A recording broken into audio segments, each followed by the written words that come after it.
Hey folks, how you doing? In this video, I'm going to answer Sydney's thread. She goes by the screen name, I believe, Chinasc12. I should have wrote that down before I turned the camera on. But Sydney's thread, she reached over 100 subs in such a short period of time.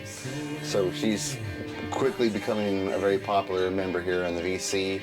Love watching her videos. She has great taste in music, and I love the personal stories and feelings she expresses when she shows her records. Her videos are really fun to watch. So congratulations to her for reaching over 100 subs so quickly. I just discovered her channel, I don't even think, a week ago, and I don't think I've watched every video she's had, but maybe I did. But great taste in music, and it's just fun to watch her describe what she loves about her records. So anyway, she proposed a contest thread here, records that chill us out or help us go to sleep, that sort of thing. I don't really listen to music to help fall asleep. If I'm tired, I'm tired. Music's not going to help me. And music more or less will keep me awake anyway, because I'll find something fascinating about it and it'll hold my interest. But what mellows me out? Music to relax to. What we're hearing in the background would be a good candidate. That's the Church, Starfish. Such a great album. This whole album actually puts me in a nice mellow place. Even the upbeat songs do that. The song we're listening to right now is like Antenna, but Under the Milky Way, Destination, Blood Money, Lost, Spark, New Season. I mean, this whole album is killer, and every time, I got on CD too, every time I listen to it, it mellows me out, and it's a soothing record to listen to.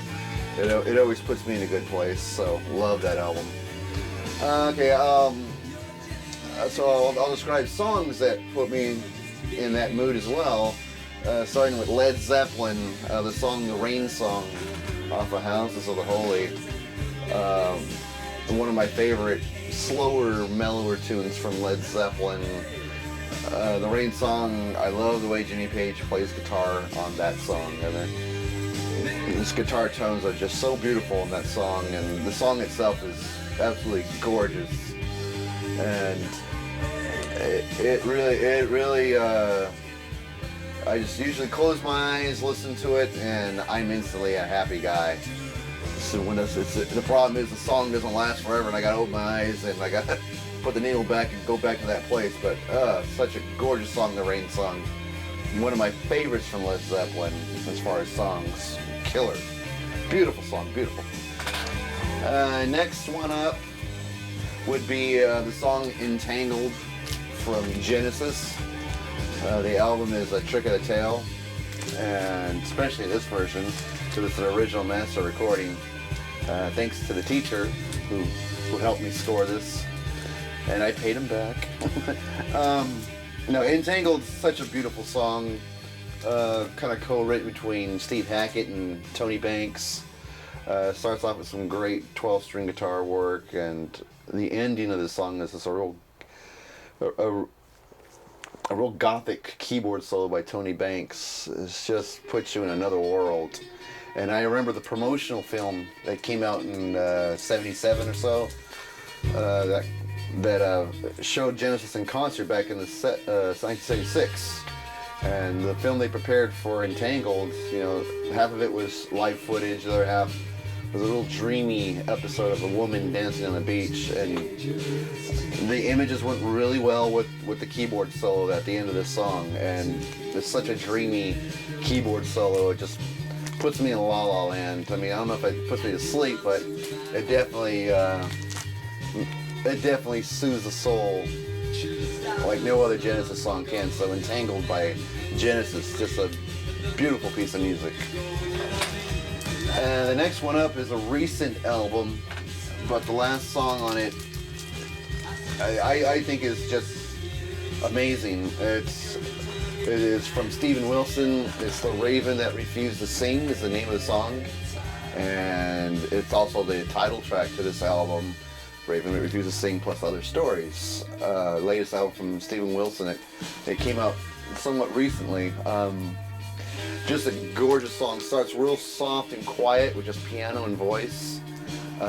Covering the album cover there. Based on a ghost story about a man who lives out in the country, away from any human contact whatsoever. Very lonely old man. Gets visited by a raven. Every time this raven sings, he sees the ghostly image of his sister, and his sister, of course, had passed away when they were both children. So he sees her as he remembers her as a child, and seeing his sister really brings a lot of warmth to his heart.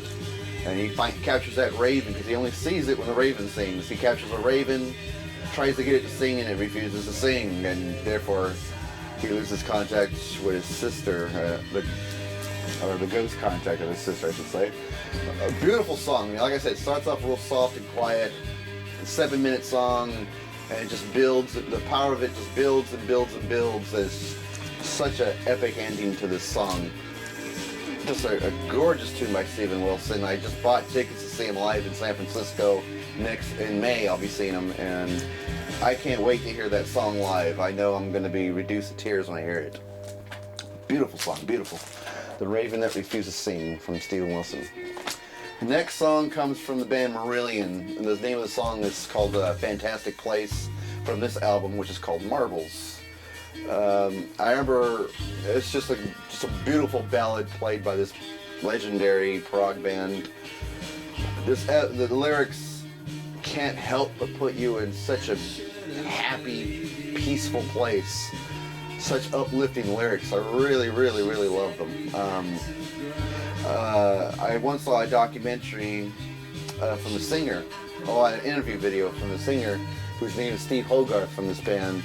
He was talking about how they wrote that song, and he says when they were promoting this album on tour, he says that was always the easiest song to sing because from the opening note, he's right into that place that his mind and his voice needs to be, and his soul needs to be to deliver this song properly, to reproduce the album version. Fantastic Place, he says, is one of the most satisfying songs to sing.